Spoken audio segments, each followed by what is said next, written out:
Lynn, sir, if you wouldn't mind advancing one slide. Thank you. Like I said, we have a great panel with us today. I'm going to say just a very short word about each of them, but we'll ask them to expand on their background, maybe their interest either professionally or personally with this topic. And then they've got some, like I said, some great information prepared for you.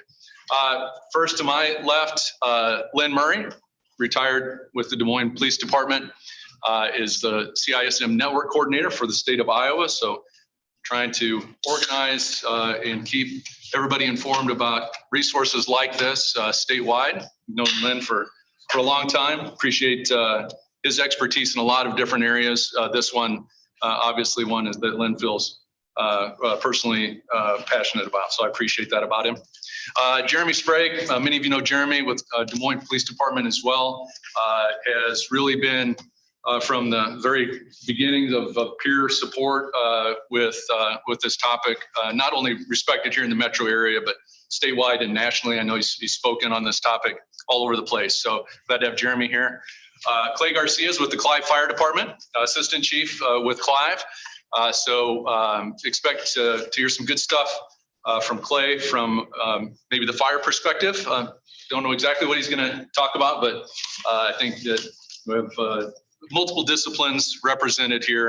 And although it's not discipline specific, making sure that all of our response disciplines are covered and have an advocate for this topic. And I know Clay will do a great job with that.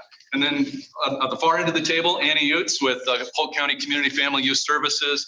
And so that is one of the county's largest departments, and also has a lot of different aspects to it. So interested in what Annie has to say as well. So with that, I'll believe Lynn, you're going to start us off. So I'll get out of the way. Thank you all for being here. Thank you. Just a little bit more about myself. I had 32 years of service with the Des Moines Police Department. My real experience first began with critical incident stress management when I was in the fire service in Pleasant Hill Fire Department. I was there for 10 years, worked as a firefighter and EMT.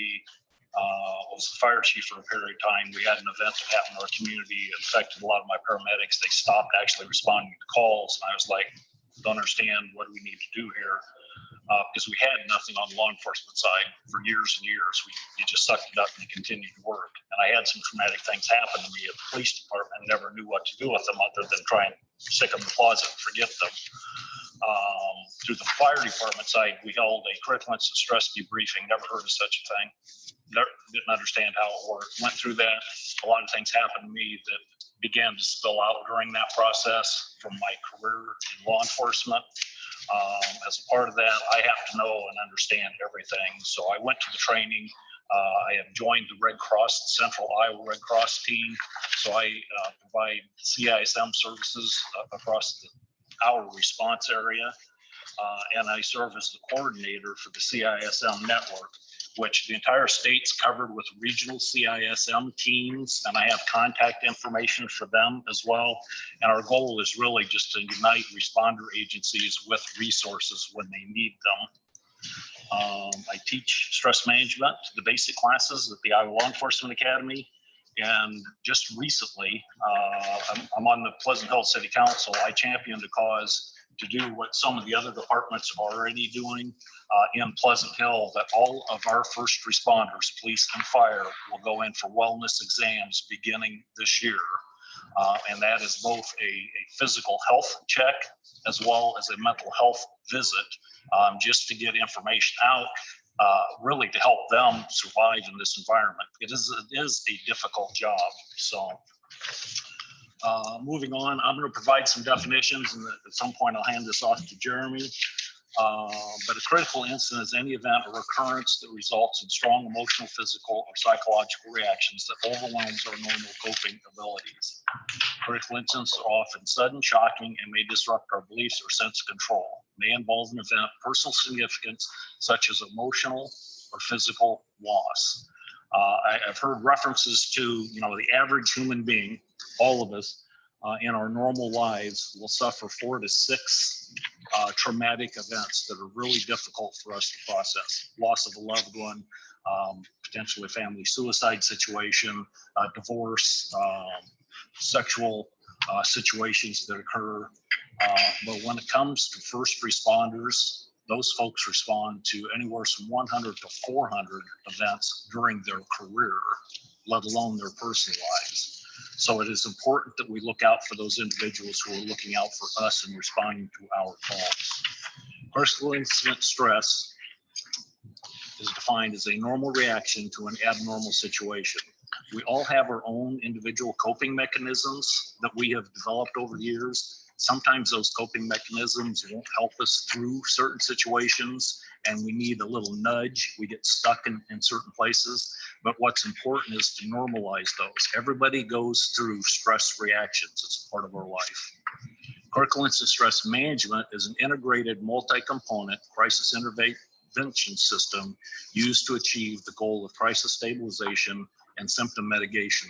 So it's not just about critical incident stress debriefings. That's where a lot of people get focused when we talk about critical incident stress management. It is a toolbox of many, many tools, and we use many of those in loss of life event in Des Moines, and Jeremy will expound on that list of interventions. So there are differences between critical incident stress management teams, peer support teams, and crisis response teams. CISM teams consist of a mental health professional and peers that are trained to provide stress interventions in accordance with the teachings of the International Critical Incident Stress Foundation. And generally, those courses consist of assisting individuals in crisis and group intervention. As my role with the Central Iowa team, I actually had an opportunity following 9/11 to go to New York City and assist the New York Police Department.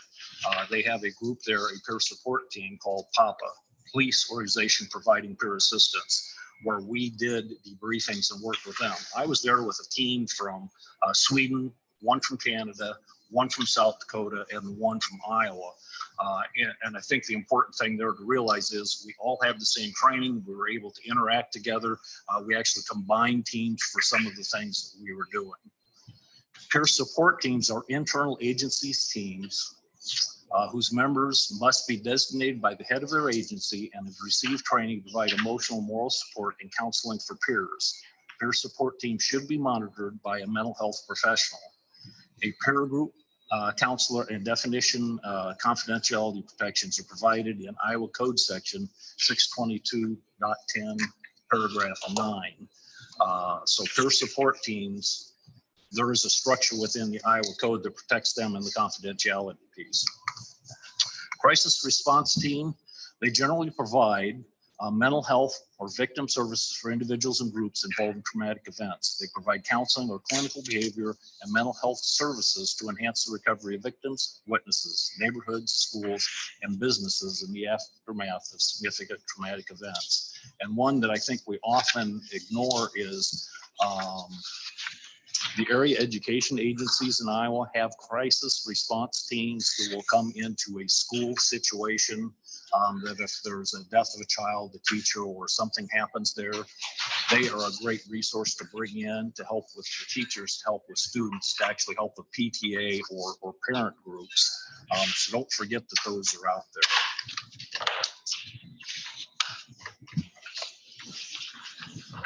Good morning. Jeremy Sprague, as AJ said, with Des Moines Police, have been there about 16 years, and I have Lynn was still working there when I was working there early in my career, and we began a peer support team in Des Moines. And one thing that I noticed with our first responders is that they are getting, we get, like Lynn said, they have a lot of stress, and just because of the type of job that we have. But the biggest thing that I deal with with first responders is actually not what happens at work, but is what happens at home. So usually with shift work, working maybe nights and weekends, missing holidays, that adds stress to the home. And then you add on top of that a critical incident, and that typically is what happens, what spills over and starts causing issues. So my focus when I started this was to be post-crisis, post-event, how to handle that. But now it's really a shift to more of how do we help our employees every day so that when they do have a critical incident, that they don't get pushed over the edge and start having these issues start bubbling up. On the list up here, you have the signs and symptoms of stress. Everybody's very different. And you can have some employees that can handle certain types of stress very well, and some that maybe this call bothered them. There is nothing that we can do to screen employees for maybe likely to have PTSD or any issues like that, because it is very individual based. So as you look at these signs of stress, this is a sheet that we hand out, and there's a copy of it that you have in your papers.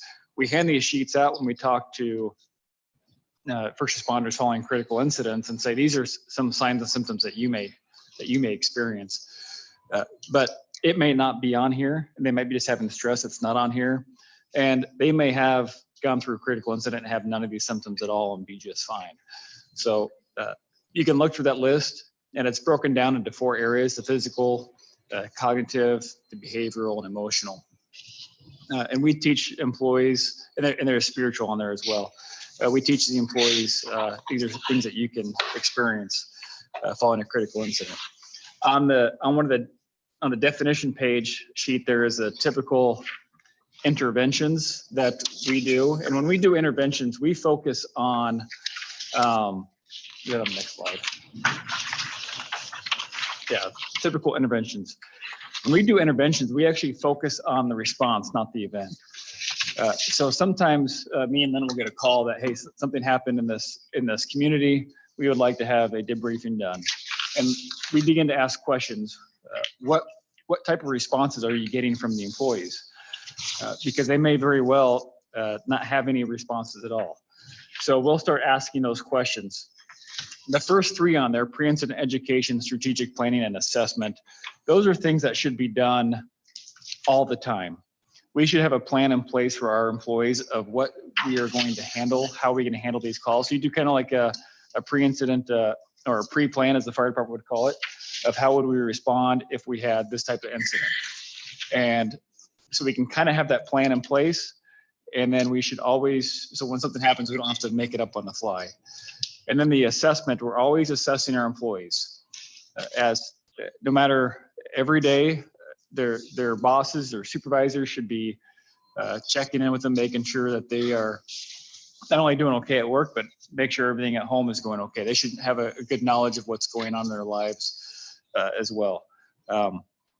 So those 3 things should be doing all the time. The last list of those are all post-crisis. And you can see that there's a wide variety of things, not just the debriefing. And I would say the one that I do the most is the individual one-on-one interventions. Just talking to employees, fellow coworkers, and see how they're doing post-incident.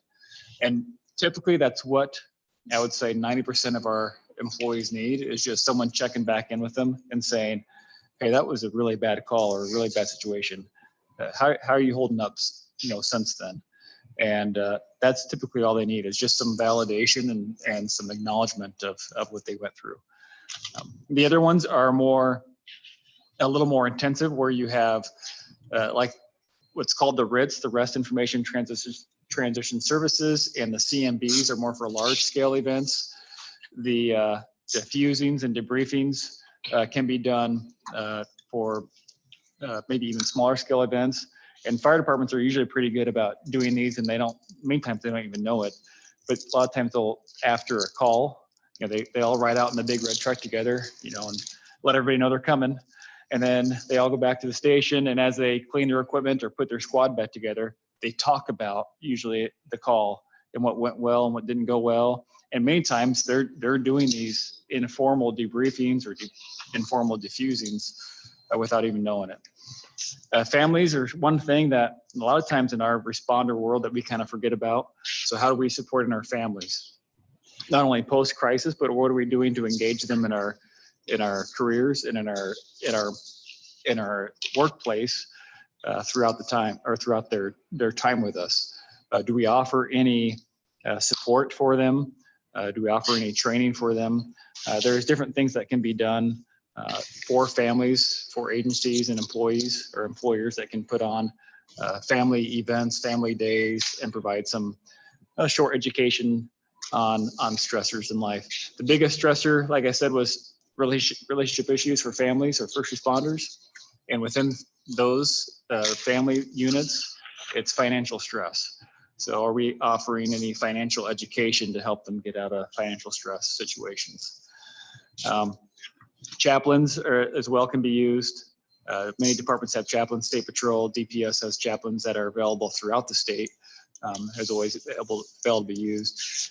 And then the follow-up and referral. Are we following up with our employees, especially after an event? And maybe they do have done something like Clive's going to talk about here is the annual visits with the mental health professional. Are we following up to make sure that those are being done? Do we follow up after an incident to see if that was, did that help them? Or if it didn't help them, what else could we suggest to them? Better for that slide. Yeah. These are a list of Polk County peer support teams, as well as some mental health professionals. I left West Des Moines off this list, not on purpose, so I apologize. But as you can see, many agencies have peer support teams, as well as crisis teams that can help following a critical incident. And they've all been trained on how to handle that. The following two mental health professionals or psychology associates, Dr. Paul Ashman, Dr. Phil Ashman, are the ones that we contract with the city of Des Moines, and many other agencies do that contract for post-incident, either fitness for duty or our annual evals. They are probably one of the best known in first responder mental health in the state of Iowa. And they are always willing and helping any agency, anybody, even if it's just to find a referral for somebody, they are always willing and helpful. And then frontline therapy is a mental health clinician. Sheila is also, she focuses solely on first responders and also does some other therapy with families and stuff as well. So she's one that we have used quite a bit and have had some success with. And that list should be there with your stuff. All right, that's all I got. How's this? Okay, I don't have any PowerPoints or anything, so I apologize, but just hang in there. So my name is Clay Garcia. I'm Assistant Fire Chief in the city of Clive. A little bit of my backstory that kind of goes into this. Out of high school, I joined the U.S. Navy, and I was a corpsman. I was stationed with the United States Marine Corps in Camp Lejeune. In 2002 to 2007, 8-ish. During that time, the war was going on pretty heavy. So I deployed to Iraq quite a bit during those times. After that, I got out of the service and got back into the fire service, being a paramedic, so on and so forth. In 2019 to 2020, I had 3 guys that I served with commit suicide in about a year's time frame. One of the last ones during that was our commanding officer when I served with 2nd Battalion, 2nd Marines. So after that one happened, that one kind of bothered me a little bit. So I was talking to some of my Marine buddies on the phone and I guess checking in on them to see how they were doing. And they said they were all doing great, fine and dandy. And I didn't think that to be true. So it was kind of late fall, it was hunting season. So I bought these guys all a plane ticket and we came out to Iowa and they all came hunting. We did a lot of hunting and we did a lot of drinking and so on and so forth. Mental health people don't like to hear that, but that was pretty therapeutic for me and it was therapeutic for these guys. So fast forward after that, a couple months, come to find out they were doing much worse than I thought. So this trip really kind of helped them. So I said, when I asked how you guys were doing, why didn't you say anything? They said, well, it's kind of embarrassing, and I think that's a big problem. We in the law enforcement, first responder, veteran, all that community, we have a big problem of raising our hand. How are you doing? Well, I'm fine. Nobody wants to raise their hand. So after that, me and a couple other buddies, we started a nonprofit. We just simply take veterans, first responders, cops, law enforcement. We're going on hunting and fishing trips. That's all we do. So the hunting and fishing trips are great, but a lot of times when we're done, we sit around a campfire and we drink beer. That is awesome. We have such a good time. People start crying. That's when a lot of these problems, kind of get brought up and fixed.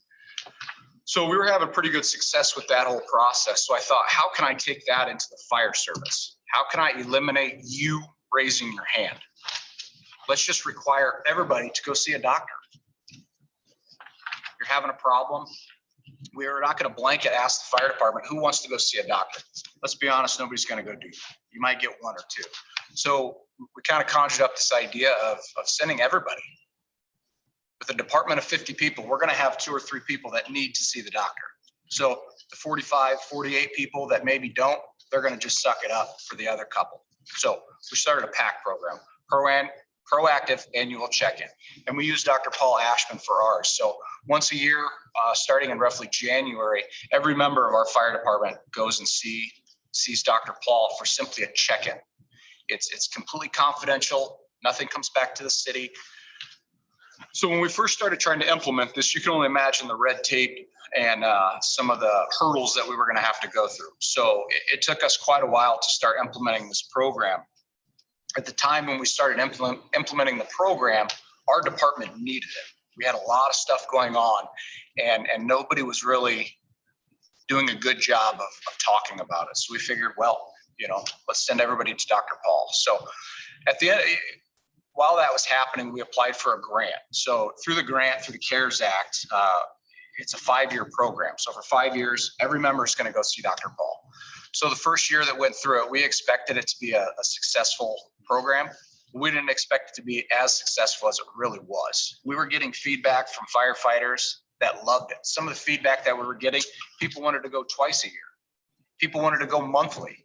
People wanted to bring their significant others with them. We were getting questions about kids. Can kids start doing these types of programs? If we can identify a problem before it's a problem, pretty big success. So after the first year of our PAC programs, I was talking with Dr. Paul about some trends that we were seeing. Not many of the problems that we were seeing were directly, depression related, anxiety related, so on and so forth. Had to do with money, had to do with sleeping. We work a 24-hour schedule, so sleeping's terrible. A lot of problems, not problems, but a lot of conversations about communicating with your kids. I don't know if you guys got kids. I got 3 of them. Whew. It's stressful to say the least. So that was being talked about. Tobacco.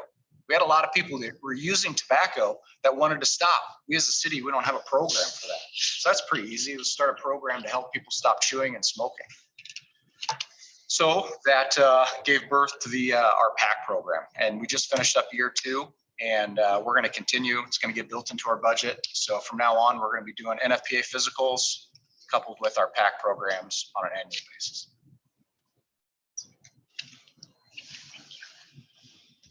So I'm Anna Utes with Polk County Behavioral Health and Disability Services, not CFYS. Sorry, AJ, to correct Is he you. in the movie Anchorman, where he just reads off the slide? When I was reading it, that doesn't sound right. No. My apologies. That's all right. So I was with Polk County Health Services. The Board of Supervisors decided to terminate the contract to run the region through Polk County Health Services. And so they created a brand new department called Behavioral Health and Disability Services. So I am the head of that department for the county, and we oversee mental health and disability services for the county. So I am going to talk about community resources that are available to anyone in our community free of charge. And so you can share these with friends, families, neighbors, whoever you know, and coworkers, whoever you see. So I have this sheet that was on your seat. So available in our community is a 24-hour crisis line that anyone can call who needs to talk to somebody or is suicidal. Calling the 1-855-581-8, I should put my glasses on, 111, or starting in July, 988 is going to be available. So the same people who answer this 1-800 number that nobody can remember will now be calling or answering the 988 phone number. So at that time, people can start using 988. We also have what's called a 23-hour crisis observation center. This is available for people who are 18 years and older. It's available 24 hours a day, 7 days a week, 365 days a year. And it's called a 23-hour observation center because you can't stay longer than 23 hours or it's considered an admit to the hospital. We do have ways around that where somebody can just walk outside and walk back in and it starts a brand new day. So this is available at Broadlawns. You go behind the hospital and there's kind of a little jet out where the medical examiner's office is. A lot of you guys know where that is since you're first responders. And there's a door there that anyone can walk into. Police can bring people there. Family members can bring people, or they can just self-walk in. And when they go there, they will be able to relax, take a seat. They will have therapy available to them. A prescriber is available to them, service coordinators, social workers. So all kinds of services to connect people to the community resources that are available. So that is for people who are feeling not safe being at home by themselves, but really don't need to be hospitalized either for their mental health issues that they're dealing with. So it's just a safe place for someone to go. I had a gentleman call me one day and say that he had been watching his son for the last, I think it was 36 hours. And he's like, I just can't do it anymore. I'm so tired, but I don't feel safe leaving him without somebody watching him. So this is a perfect place for a family like that, where the son can go and we have staff that are available for him and the dad can rest and take care of himself also. We also have mobile crisis, which I'm sure you guys are all familiar with. It's been around for over 20 years. And this is available through 911. So individuals can just call 911, explain that they're having a mental health emergency. In Des Moines, they are dispatched out on any mental health call. In other areas, the police are dispatched out first, and then they decide if they would like to have mobile crisis come to the scene to assist them. In July, only in the Des Moines area at this point in time, we will be starting a pilot where we will have a non-police based team. And so when somebody calls 911 and it's answered by the Des Moines PD, they will have the option of a mental health emergency, a fire emergency, a medical emergency, or a police emergency. If it's a mental health emergency, dispatch will triage that call and determine if it's safe to send a non-police based team, if it's warranted to send a police-based team, or if the individual just needs somebody to talk to and it can be handled over the phone, there will be a social worker located in the dispatch communication center at Des Moines. And so the social worker can take that call and talk with that individual. And they can always send it back to dispatch out non-police-based or a police-based team if needed. That will all be starting July 1st. So we're excited for that to come on. We also have in our community what's called community-based crisis stabilization. This is available for all age groups, so children all the way to adults, all the way through. To get this service, you dial our community resource and referral line, which is the 515-288-0818 phone number. And this is available for individuals who need to have some stabilization for a crisis in their home. It's up to 5 days long. And so a therapist and a support person will come in and teach skill building and provide therapy in the home for up to 5 days. We also then have residential-based crisis stabilization. And this is for individuals who the home environment is not a safe place for them to remain, but they need that same level of support as the community-based crisis stabilization. So we have 2 locations, one for children and then one for adults. For the children, you just call the non-emergency number, the 515-288-0818 number. They do a triage to determine if they meet the eligibility criteria for that program, and then we'll help transport that child out to the location. For the adults, they have to just go to the crisis observation center, and that team determines if that's a necessary service. Those are also up to 5 days, so they can receive that service at a location that is safe rather than in their own home. And then, of course, if somebody needs to be hospitalized, we always have the mental health commitment that's done through the Justice Center. And that just takes 2 individuals who has witnessed the behaviors of that individual who needs to be hospitalized to go and fill out an affidavit or a petition to the court so that they can determine if they should be hospitalized. So Those are our crisis services, but we also have a lot of long-term services and supports that are in the community that if people get connected with them, it can really decrease the number of crises that they have. And so if you have individuals who just don't know where to turn, they need some mental health assistance, but they don't really know what they need, this non-emergency number up at the top, the 2880818 number, is available 24 hours a day, 7 days a week. Service coordinators answer that line and can walk them through what is available in our community, talk through and what their situation is, and really determine what road to take and what journey to take on that. So those are the like main phone numbers, and these, like I said, are available to anyone free of charge. So make sure that you get that information out. I will turn it over to questions. Yeah. And Annie, I apologize again for completely reassigning you to a different department with zero authority to do so. So I'm sorry about that. Questions, I have a comment. please? Hey, thank you so much for the work that you have done. Because it's paved the way for so many other agencies to be able to step forward into that arena to help their employees, especially the first responder community, survive. Good to see that. Because I have lost, for instance, since I joined, we generally lose an officer every 5 years. My field training officer was the best man at my wedding after he retired. And I think that's somebody that we forget, or a group, retirees, when they leave their profession. I mean, a lot of folks, their entire life evolves around their job, their friendships, their activities. I mean, it's all there. And when those people pick up and retire, and in the case of mine, moved out of the community and lost that social network, that social support.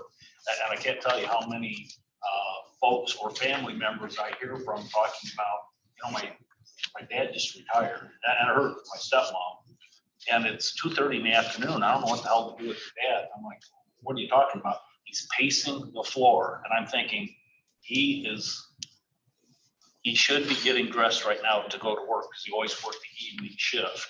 And for him, that was a traumatic thing. Difficult for him to adjust, because his entire life evolved around the Des Moines Police Department.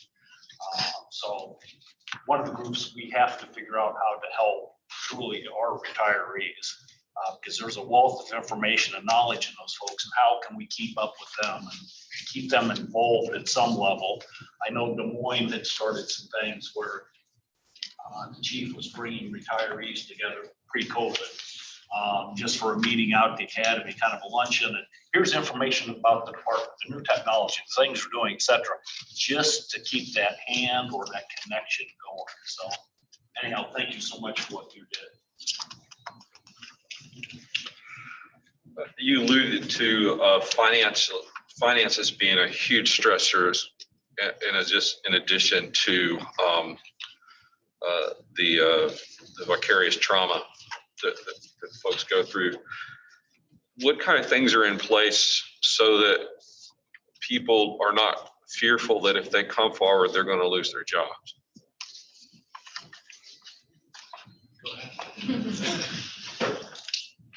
Are you talking about if they're worried?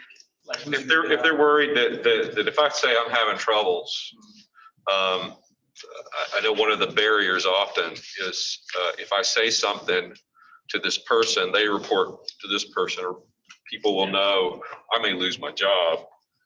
What kind of things are in place to mediate that or assure people that won't happen, or is that a real risk? So that was part of the reason we began a peer support team. So that I don't have to go talk to my manager. I can just talk to another peer. And those communications are actually protected by law. In 2015, we got the bill signed in Iowa Code 62210 that makes the communication between a peer and a coworker that it's privileged communication. It can't be, the department can't make them talk, and they can't be compelled in court. So that's really, I think, helped, is having that peer relationship, and then having that that law protection. And so when people come forward about financial problems, typically, one of the resources that we have is, in most agencies have an EAP, and if we encourage them to use those resources that we already have. We do have financial counselors that we have some that are former police officers that we have referred people to because they understand that, and then also to provide an education. And I spend a lot of time in the academy telling, these young kids, they graduate college, they come work in the academy, and they're making a decent wage. And the first thing that you go do is you go buy a new truck and new boat and all these things. We try to encourage them, don't make all these big purchases right away. Get into the career first, and because a lot of times they get these big checks and they start working these extra jobs, making extra money, working overtime, and then they get hurt or injured, and they can't work all this extra. And now the bills start stacking up. So a lot of that education on the forefront and that protection, that communication, I think would really help. That answer your question? Yeah. Through our PAC program, it's 100% confidential. So that individual would have that conversation with Dr. Paul. Dr. Paul has some resources that he would then send that person off to. When our PACs are done, Dr. Paul will send me a trend, and one of which was our retirement. A lot of our firefighters didn't truly understand our IPERS system. So then we were able to set up with an IPERS rep to come into the fire department and just simply explain better our retirement. And then we were also able to bring in just a third-party financial advisor for the whole department. So it doesn't single that one person out, but there was enough people that had questions about it that we were able to just do it for everybody. Question in the back? Say you run across maybe your friend is murdered by somebody, you provide counseling for a long time. There's no time limit on how long you provide counseling. Does that include maybe after you leave the force? So on an incident like that, we would mandate probably a visit to go see Dr. Paul Ashman or Dr. Phil Ashman. And that would be if it's a work-related thing that's covered by workers' comp. And so that's already built into our mental health for the department. When they retire on a regular retirement, then that benefit doesn't carry on into that retirement. Unless it was, I believe, if it was a workman's comp retirement, like disability retirement, it wouldn't carry on into that. And so that's what Len was talking about. How do we help our retirees? Because, you talk to many of them, the day they retire, their keys taken away, they're kicked out the door, they can't even get back in the station. And so how do we make them still feel connected? And so that's one thing that we worked on. Is it once a week they have a lunch that retirees get together now? Informally, they just get together. But yeah, that benefit for the mental health services through the city does end when they do retire. So that's something that we still need to work on. And we have had employees who have left the job because they were involved in a shooting and they could never recover from what happened mentally, to be able to be fit to continue on with the job that they have stepped away. In those situations, the city has continued to provide services to them because that was the basis for their retirement, was a medical situation. So, and that happens, unfortunately. If I could have one other thing, that the first responder resources, is that available 24/7? Yes. So, so I have a list of teams on there that is on there. And if you look on that list, many agencies have peer support teams. Also listed on there is the Peer Support Foundation, which was a nonprofit that I began several years ago with Dr. Paul Ashman and several others to kind of give resources to especially areas of the state that don't have the strength that we have in the Des Moines Metro Area. And so people can call, they can call you could probably call Clive Fire at 3 o'clock in the morning and still find somebody. but those resources are available 24 hours a day. And like, I know I've called Len early in the morning hours when something's happened from all around the state. And so we're there to provide support, and we'll find resources. And then with the Ashman's office, they do have a 24-hour answering service. And if people call them at 3 o'clock in the morning and say, hey, I'm a police officer, I'm a firefighter, I need to talk to one of the docs, or we have a situation going on, they will return that call within usually about 10 minutes. So we do make that 24 hours a day because we are a 24-hour organization. And a lot of times people are home alone, maybe on the days off and drinking and maybe thinking about some bad calls or bad situations. That's usually when they need that help. I'm glad you do this. I don't know how long you've been doing it, but I know you haven't always done it. I don't know what happened 25 years ago when you didn't do it, how big of a difference it makes in people's lives, but I'm sure it makes a big difference. Yeah, and unfortunately, we've stayed, and I could probably say with Clive as well. We've stayed busy with the support we provide. And with the changing of the times and the changing of, kind of like the Vietnam era guys that are retiring out.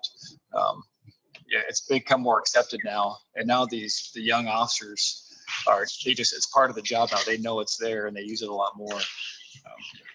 But the first support I gave when we began this program back in 2008 was to a guy that had been on 33 years. And he had been suffering for many, many years and had nowhere to turn. So just because they've been on a long time doesn't mean they have it all put together yet. Question.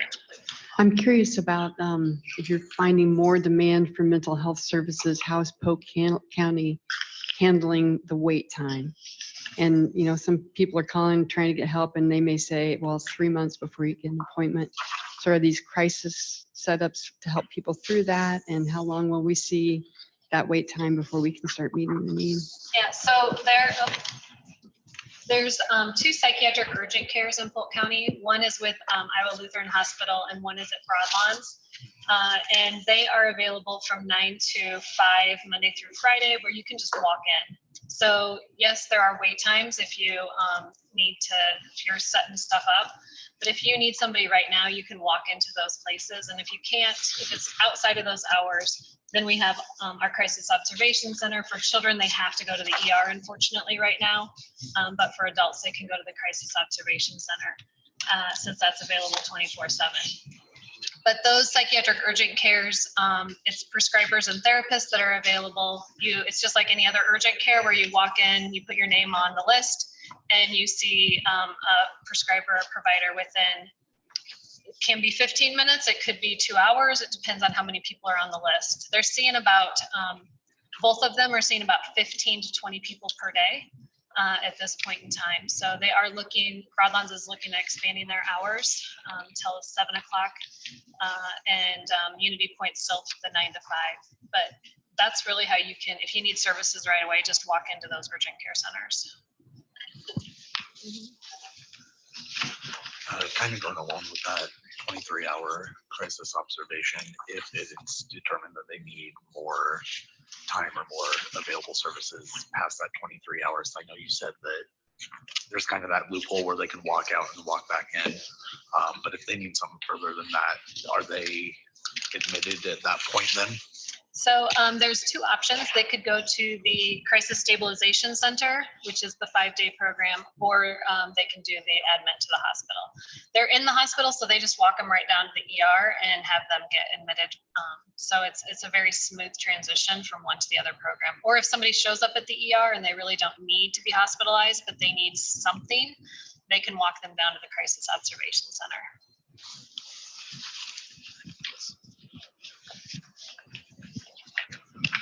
How many people does that, how many beds are there available in that observation unit? There are currently 6 beds, and so far they've never been full. So there has been availability anytime anybody needs it. And that's for behavior health, mental health, or what kinds of things are? It's mainly mental health, but if there is some substance use going on, as long as they're not dangerous, like they're not aggressive, then they can stay there too. Yep.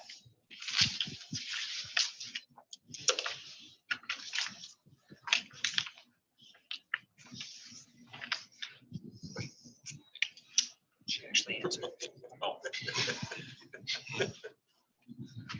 While you're all thinking of your next question, is that, so I think we've all heard of the capacity limitations statewide, nationally, probably.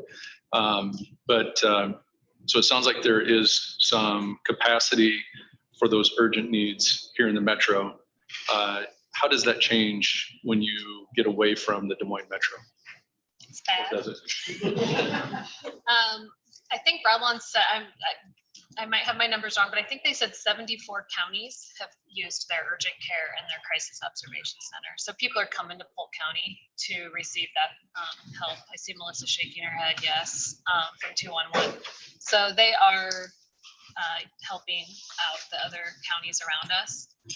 Although if you have a child in the Des Moines Metro and they need to be hospitalized, our hospital beds are really backed up here. And Dallas County has a really good hospitalization system for kids, which they'll hate me for saying this. But you can go out, they have telehealth at their ER, and then they will find a bed. It will probably be outside of Polk County, most likely, a few hour drive away. But if you need to get assistance right away, rather than sitting in the ER for hours, I would suggest looking in that direction.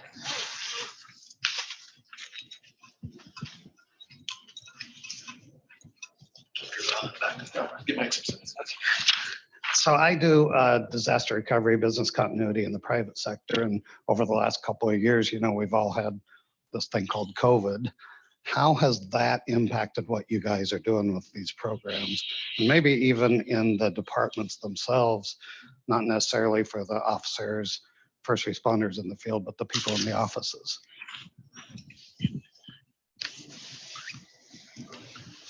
I would say that it kind of jump-started ours.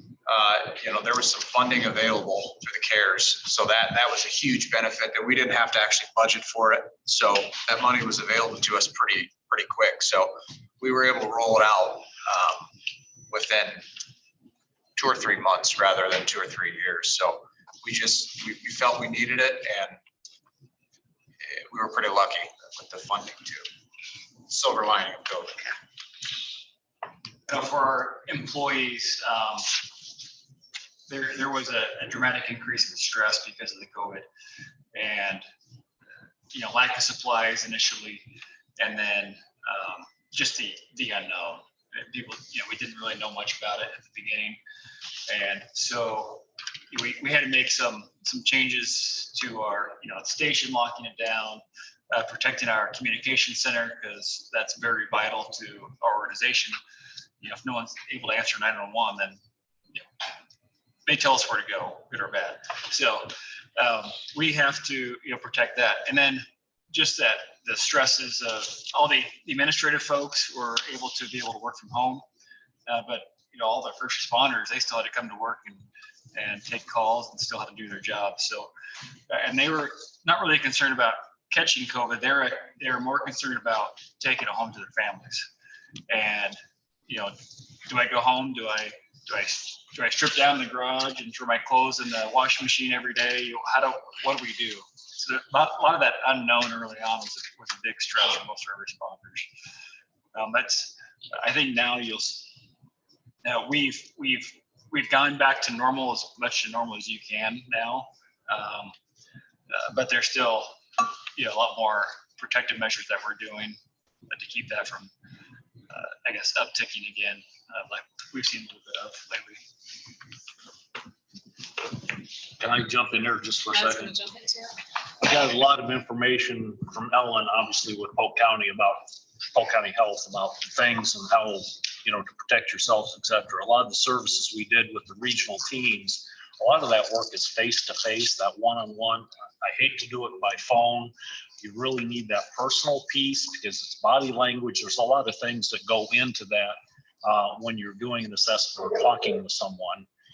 So we actually took what Polk County had been putting out, sent it out to the team statewide on ways you could still hold a debriefing, find a larger area where you can get that 6-foot separation, making sure we had hand sanitizer, those kinds of things there.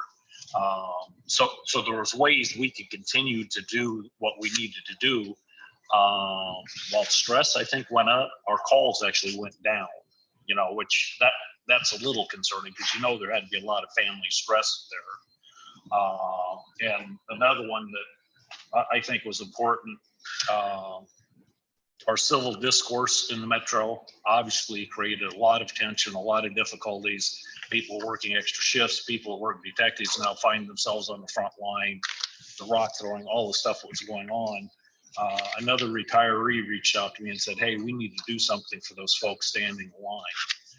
And we went down there and the department gave us a gator, and it was hot, temperature wise. So we loaded that gator with Gatorade, with water, with apples, with, just snack stuff.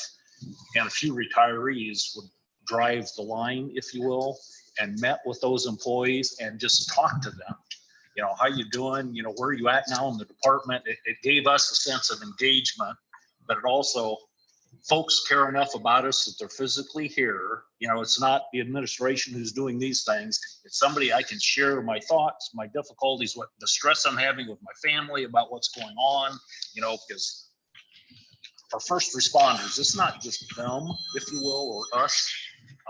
Your entire family's impacted by things that are said. I mean, your kids go to school and other school children are picking on them because they know their parent is a first responder of some kind. So anyhow, I just want to get that out there. AJ. Well, and I'd like to add that it really hit our kids hard. We just have had a lot of suicides among the young kids. So between the ages of 10 and 18, there's been quite a few suicides. So we have really worked hard with the Iowa Department of Public Health and with Helen's department in order to try and come up with some suicide prevention ads that we can put on TikTok and YouTube and areas where the kids are at instead of TV and radio, because that's not what they're listening to. And so that has probably been the hardest, is to see how hard it has hit our children. So please check in with your kids on a daily basis, because it has really hit that middle school age group the worst. I just wanted to double check. I think you said you're from Clive. Did you expand for family then in your program from employees? And then in general, is the program for family members of law enforcement as well for counseling? Our particular program is just for our firefighters. We do have a handful of them now that our insurance covers all of it after. So there is some that are doing it with their significant others outside of our PAC program. And for law enforcement, if they have a work-related stressor, then families are allowed to go to and receive help as well now. So that's all included in part of that counseling. So we've had some families take advantage of that. Annie, I thought maybe you would want to expound on Your Life Iowa, and that kids can interact with that directly if they need help. Yeah, so Your Life Iowa is this 855 number that nobody can remember. But they it's put on by the state, and it's a suicide call center. There's 2 call centers that actually answer those phone calls. And they do text, they do chat, they do phone. So whenever we've talked to school counselors, and the school counselors are putting those numbers into the kids' cell phones so that they have them, because it's hard to remember that phone number. But really trying to get the word out with our children that they can call these numbers confidentially and talk if they don't feel comfortable talking to an adult. But one of the campaigns is really trying to get them to talk to what they call influencers, which is teachers, parents, grandparents, friends of the family, to reach out to anyone who's they feel comfortable with and listen to.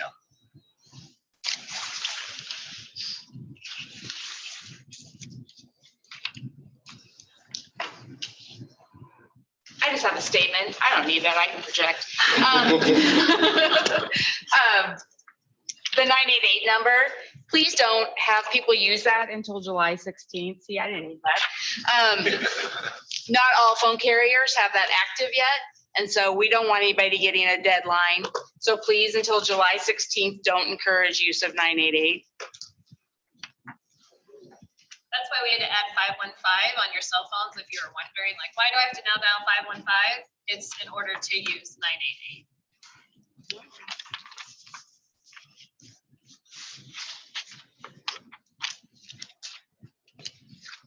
I'm curious how the mobile crisis unit has been going. That's new. Can you give us an update on what that's been like? Well, the mobile crisis team has been around for 20 years, and it was a 4-person team for a long, long time. And they doubled their size to add the non-police based team. So it is only available from 8 a.m. until midnight. Our statistics didn't show that we needed it overnight, but the state is now making us go overnight. So we're working on making that happen. It just, if you call the police and you have a mental health emergency, then the police will come out and they'll assess the situation. And if it's safe and a therapist is needed or a registered nurse who is trained in psychiatric care, will come out and meet with that family and try to figure out the next steps. So it's a really good resource for all of our law enforcement and first responders. I can say from a law enforcement standpoint that we really like it. It really helps us on our end, having those resources there. We call them on the radio, they're there just with response time. We've now dedicated 2 full-time officers with that team as well currently, and hopefully to expand that some more. So for officers on patrol, it's really taking a lot of burden off of them and just time off of them, because sometimes these social workers will sit down and go over maybe safety plans or go over maybe their coping skills, and they just take more time with them. And with our officers, we're able to get back on the street and help that. So we love it in Des Moines, and I remember we would spend hours at Broadlawn just waiting for someone to get seen, and now that mobile crisis is able to step in and help out. Yeah, and the mobile crisis staff all carry police radios, and they have GPS on those so that they can push a button if they need assistance right away and there's no police with them. So we tried to set up all kinds of safety procedures for them to make sure that they're just as safe, because mental health is unpredictable. Bad things can happen. And having social workers out there by themselves in the middle of a crisis, they need to be able to have that safety piece built in so that they feel safe going out into the homes too. I would just like to kind of follow up on that. I'm a state representative, and I've talked to so many people who've had valuable comments about that. So is this a separate team that comes out? It's not the traditional law enforcement. How does that work? And then also the second, it's a completely different question. How can we, at the state level, support the county doing these kinds of things? And thank you guys, by the way, for doing all that you do. So the team is, it would be, somebody would call 911. The dispatcher determines through a triage process if it's a safe environment for a non-police based team to go out versus if police need to go. So if there is any threat of an overdose, if there is any weapons on scene, then police are going to be there. So we aren't telling people that no matter what, you're going to get a non-police based team, because it really depends on the safety of the situation. And so there will be times where families may want only to have the mobile crisis team that's non-police based come out, and that isn't going to happen because of what the scene looks like. And so that's how it's determined, is through that triage process through 911 dispatch. And then I don't remember what your other question was. Well, you kind of answered that one. And then what can we do at the state level to support you guys? Whether it's firefighters or law enforcement or the county officials? If any. I'll let you take it. Mine's always funding, so. Yeah, I was gonna say funding is probably the biggest thing for these resources. So, mobile crisis has been a game changer for us over the years, and it's been helpful. And that's in the crisis observation center. We use that all the time as well. And so all those resources are great. We now are training our officers. They all get 40 hours of crisis intervention training in the academy. So we actually added a week onto our academy training just to have that. So now all the officers are trained to that level as well. Because we want to be able to help and serve the community as best as we can. And so it all takes funding to offer training and to have these resources available. Because our officers, they're not social workers. Some may have degrees in social work, but we want to leave it to the professionals to do that. We'll do what we can to support and help as best as we can, but these resources are what we need to be able to do our job effectively. And I just think understanding how it's funded. So we can draw down Medicaid and people are like, oh, Medicaid will pay for it. Well, Medicaid only pays for the assessment. So when the person is with the person face to face, when the staff person is with the individual, but they have to be available 24/7. So we call it the firehouse model because you have to be available. And so you may not be seeing somebody, so you don't get paid for that portion. And that's where the county and the regions come in to pay for that. And so just because Medicaid pays for it doesn't mean it really pays for it. It pays for a very small portion. So all the crisis services fit in that category where they pay for certain pieces, but to really have it available 24/7, there has to be other money available for it. Because I've heard legislators say like, oh, well, we don't have to worry about that now because now Medicaid pays for it. They do, but just a very, very small portion. Okay, I think, sorry, Lynn, if you had a quick comment. Yeah, you're really paying for a team. You have to have that team available. They have to be trained. You want quality people there. So, that requires lots of financial resources to make that happen, much beyond what the federal government's putting in the pot, if you will. Property taxes pay for police, fire, EMS protection kinds of things. That earmark is not really there other than through the county tax side to come back. So we're at an hour, but here's a couple things that I'd like to do. Number one is you should have an evaluation half-page slip that was on your seat. If you could take a moment and make sure that that's filled out, that's really valuable feedback for us. If you have ideas on future topics for these bring your own lunch and learns, please put that down there. But while you're doing that, I want to give our panel, we'll go down the line. If you have just 30 seconds of kind of closing comments or something that you think is important to get out to the group. If not, you can pass, but I just want to give the panel one last opportunity to kind of go down the line. Doesn't have to start here, but whoever wants to jump in. Could you put the first slide with everyone's name up there so that I can snap a picture? Because I'm not good with names. Thank you. I guess the important part is one of the things we forget about, and that's self-care. Make sure you're taking care of yourselves because you can't take care of your folks, if you're not in a good place, and it's really important to be involved. Obviously, you all have interest or you wouldn't be sitting here right now.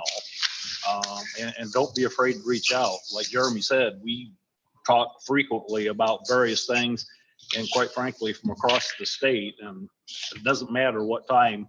One of the questions earlier was, do you really answer this phone 24 hours a day? On that list for Len Murray, that's my cell phone.